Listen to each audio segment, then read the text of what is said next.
At the University of Trinidad and Tobago, we have a center called the Learning Center. And within that Learning Center, we've got a unit called the Professional Development Unit.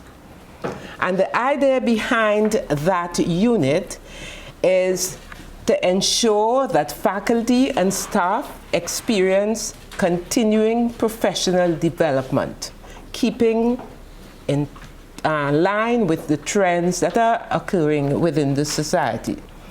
The Learning Center at the University of Trinidad and Tobago and the Professional Development Unit is the place that the unit that I head at the center.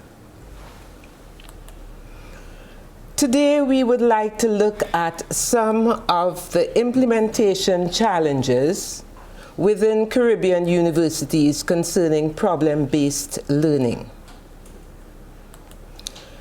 I know we've been talking a lot about problem-based learning, but there's nothing like starting a discourse by saying what it is, even though you probably know what it is.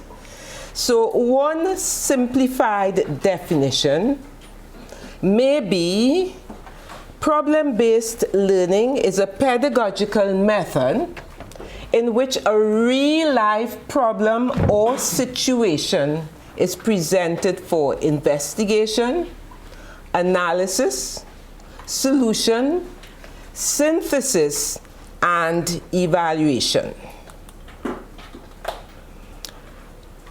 We've got a number of Caribbean universities represented here, and among those universities we have the University of the West Indies, the University College of the Caribbean, and several other universities in the islands of Trinidad and Tobago, Grenada, St. Vincent, Dominica, St. Lucia, the Bahamas, Antigua and Barbuda, Haiti, the Dominican Republic, Jamaica, Cuba, and others.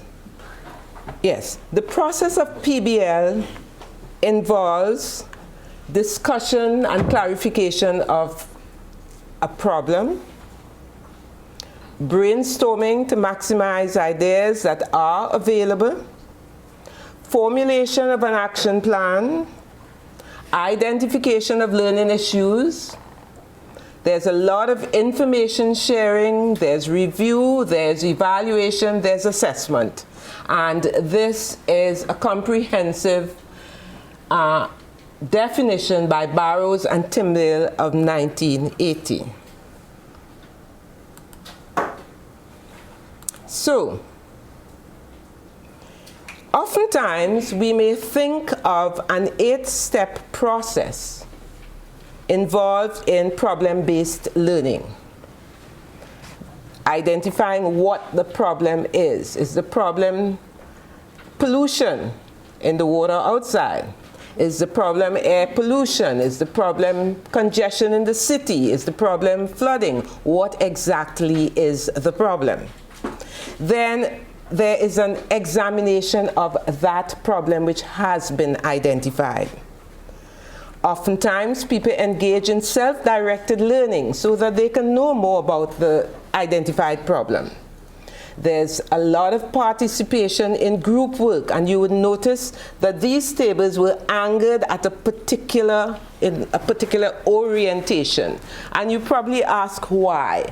That's because that kind of orientation takes you away from the traditional rows and columns and allows facilitators to move around very easily, and also allows participants to have eye-to-eye contact with as many persons as possible.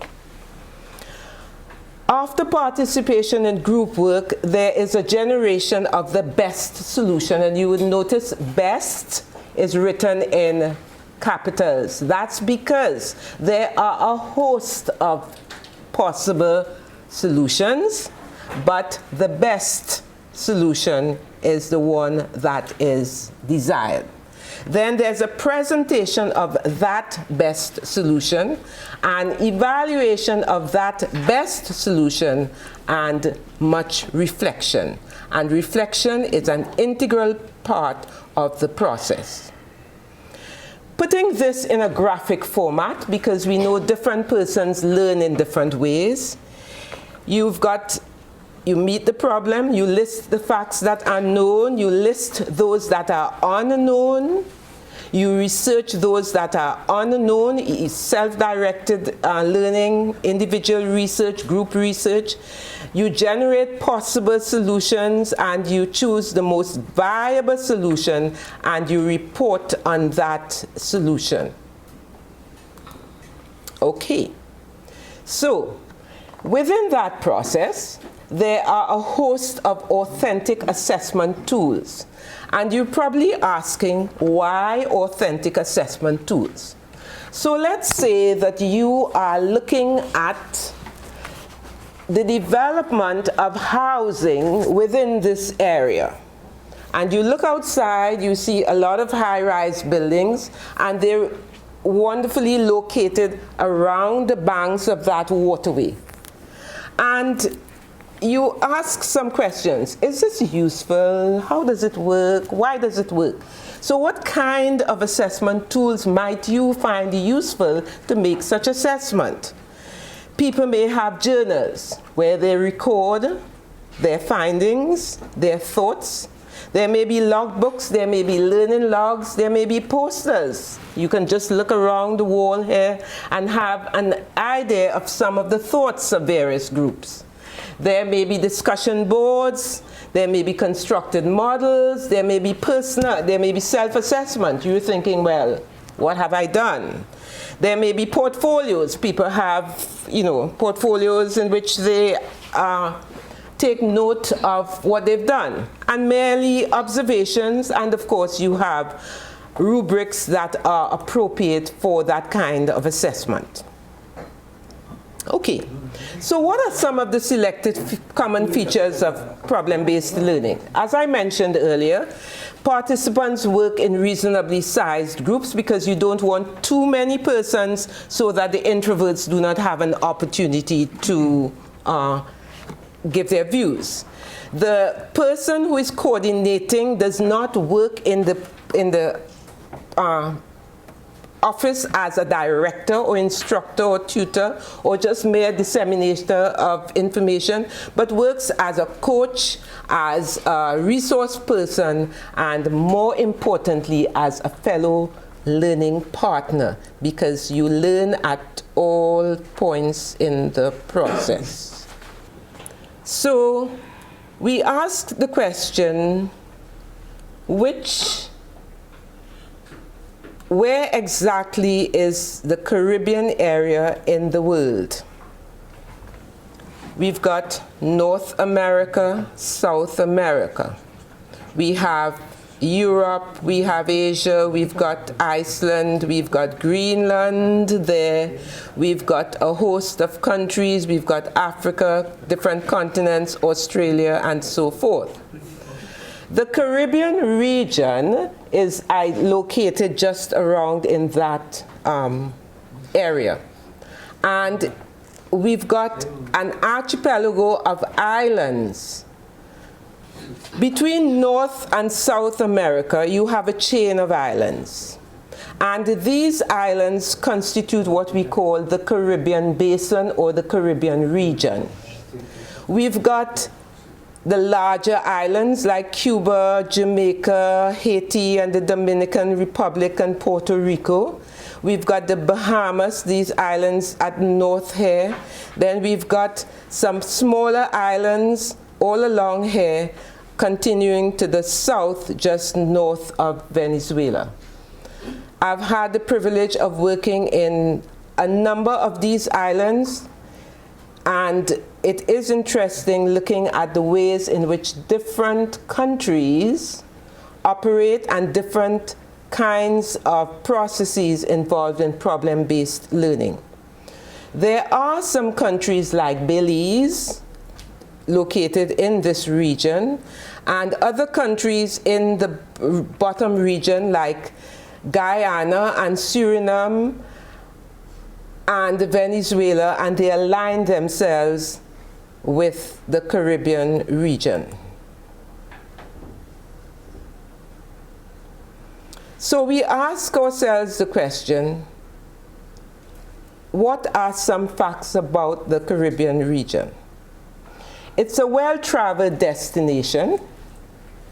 There are more than 30 million plus stayover tourists visiting every year. There are 27 plus million visiting via popular cruise ports.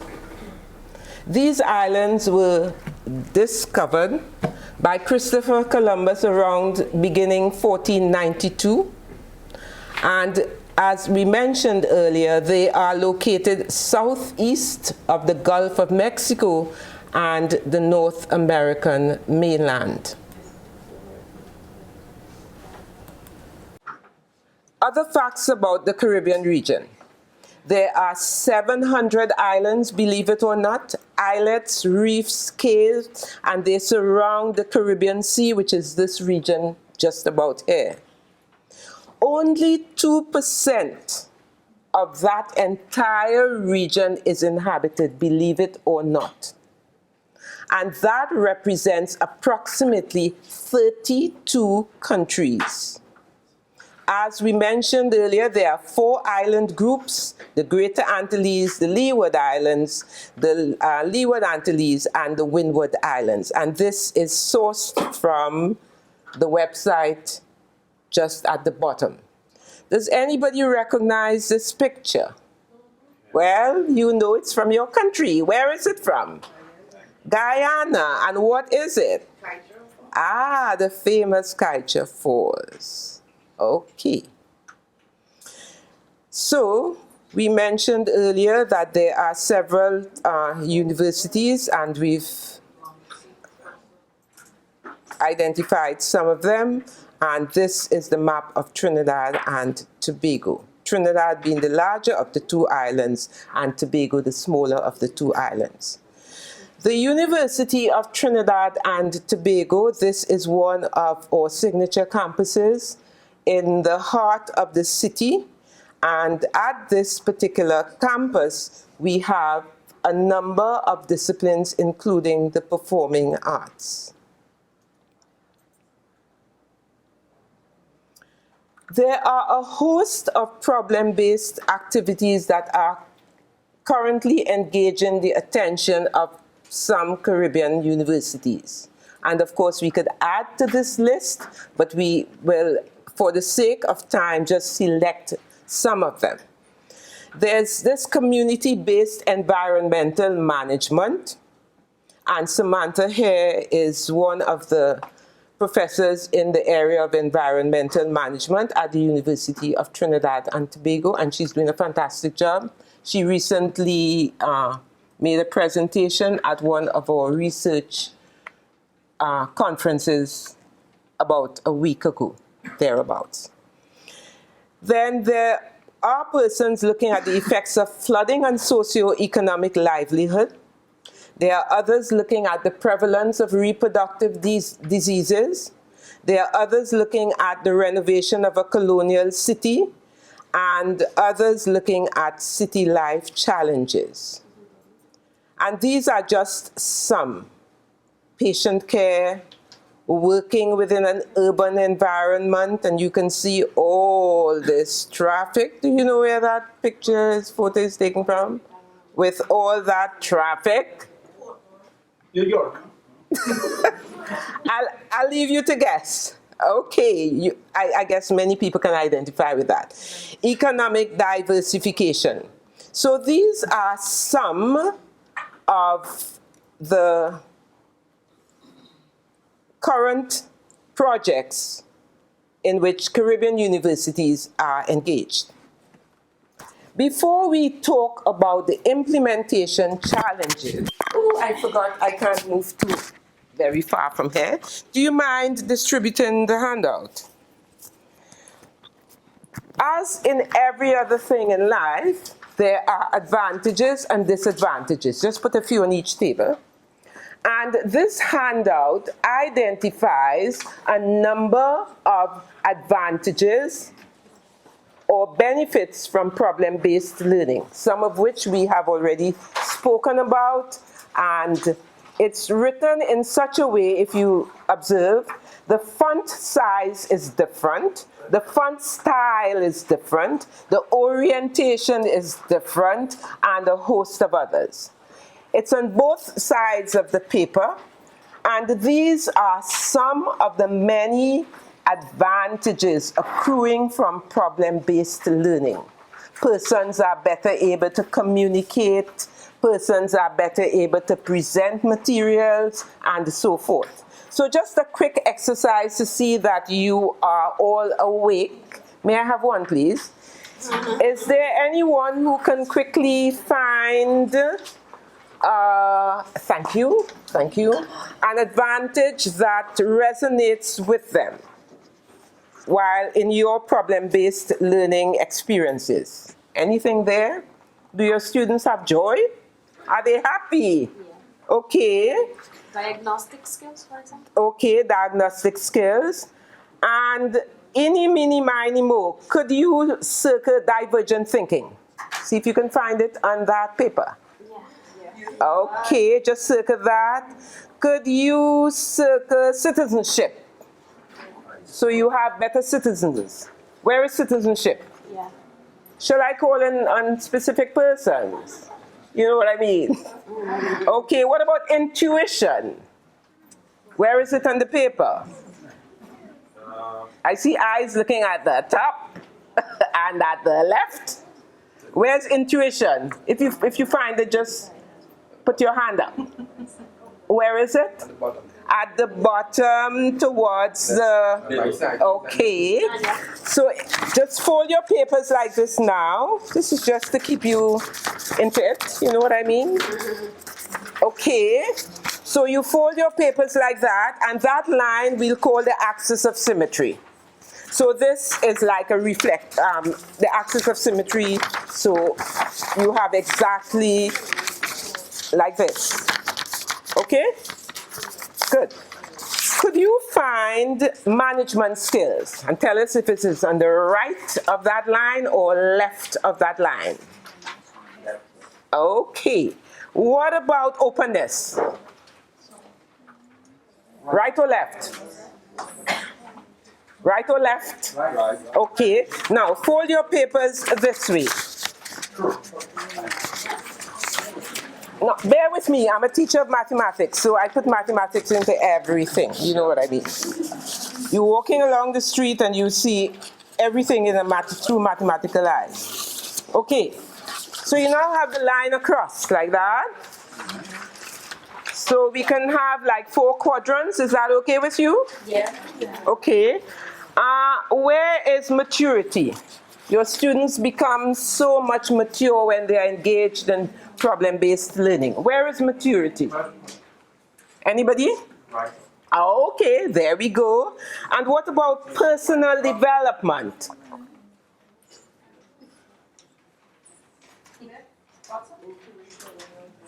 Where's personal development? Okay, and what's close to personal development? Strength, appreciative inquiry, what else? What about teamwork? Teamwork, trustworthiness, entrepreneurship, cognitive ability. Okay, now you're almost there. Just fold your paper along the diagonal as much as you could. Yeah? Which diagonal? Let's say the leading diagonal. Okay. That's leading, and so that one. Fold your paper as well as you can along the leading diagonal. Yeah? Okay, and tell us what you have towards the top right-hand side of that diagonal. Good judgment. Which one left? Well, Good judgment. And tell us what you have on the left-hand side of that diagonal at the very top. Punctuality. And are these not qualities that you would like to hone in the participants? Yes? Okay, good. So having looked at all these wonderful advantages, let's see what some of the implementation challenges are within the Caribbean universities. Our former speakers would have looked at the Nordic countries, and guess what? Preparation time to engage in problem-based learning. You need to devote the time. After all, how do you expect to have all of this without devoting a considerable amount of time to the process? Then there's a problem, especially in the Caribbean region, because of our colonial past. We were once countries that were colonized by the mother country. And a number of persons were of origins, the west part of Africa, slaves and indentured servants and so forth. So there's some possible resentment from students who are used to traditional teaching methods. After all, on a plantation, you did what you were told to do. You didn't really have to think it through. And perhaps if you did, you may be considered out of place, and you may be put in your place.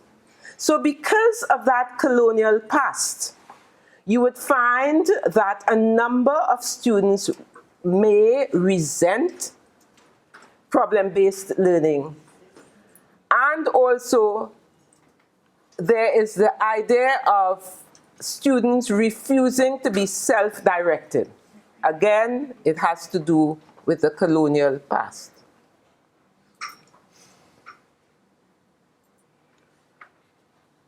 Okay, so a lot of students in the Caribbean region prefer to be motivated by others rather than by themselves. So they expect the motivation to come from outside of them. Do you identify with this, Jamaica? Yes or no? no, Not really. What about Guyana? Where are you, Guyana?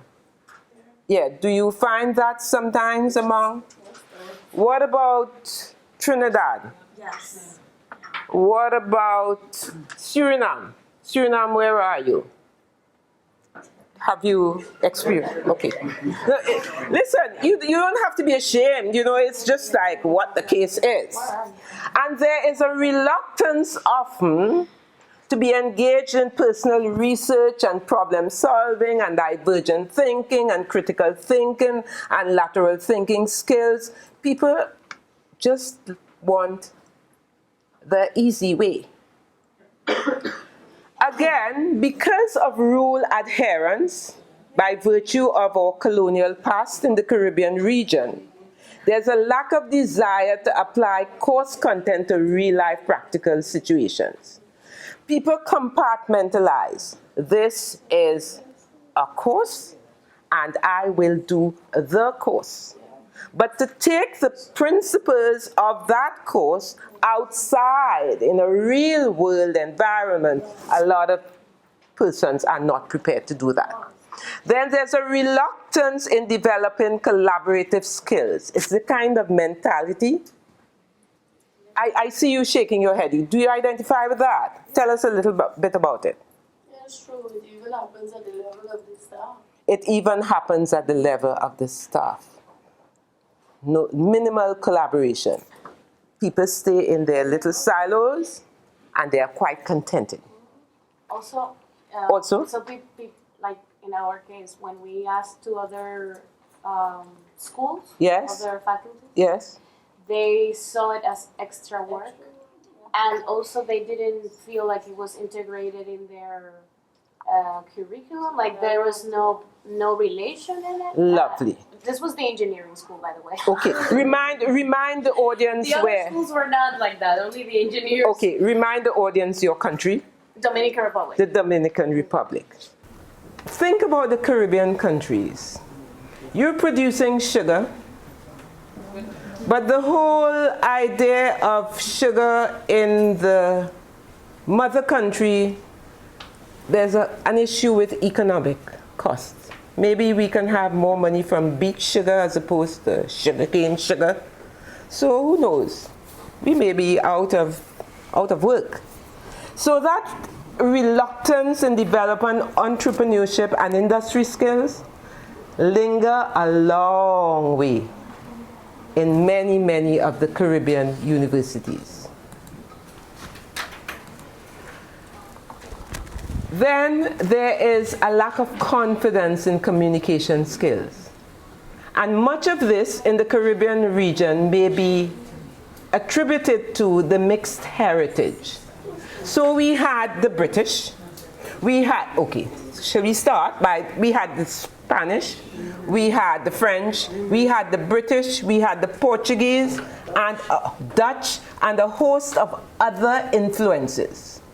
With those influences, you have language issues, you have ways of viewing the world through different lenses, and so oftentimes in a lot of the Caribbean universities, to implement problem-based learning, there's not much confidence in communication skills. Are you understanding what I'm saying? Are you getting it in the way in which I have said it? Do the little innuendos mean the same thing in one country as opposed to another? And I'll give you a practical experience. So while I worked at the University of Technology in Jamaica, I taught mathematics to a number of engineers. And just about one day, I was just casually speaking, and I said, boy, what are you doing? And immediately, there was a change in countenance and an aggression that was unknown to me. Later, I discovered that in Jamaica, you do not call men boys. That is considered disrespect. Whereas in Trinidad, a man could be called a boy because that's partnership. Come on, boy. Hey, boy, have you heard? Whatever. But you don't do it in Jamaica. I'm saying this to say there are communication issues very often. So that what may mean something in one Caribbean island may not be the same in another Caribbean island. Is it that you have several other examples? Okay, so you can well imagine my... Okay, then there may be timidity with respect to presentations. Again, the slave heritage has lingered long. Do I have the confidence to express myself? Then there are technology challenges. And in many of the islands, unfortunately, there is poor connectivity.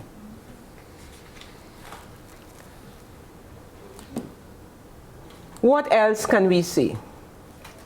Problem-based learning, despite the many implementation challenges in Caribbean universities, is here to stay. Think about all that is happening here. The multidisciplinary capacity of problem-based learning. All these advantages that we have identified and many more, because this is just a selection.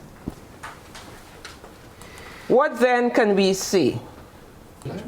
So I thank you immensely for being very attentive, excellent participants, so congratulations, and I'll take any questions that you might have or any comments.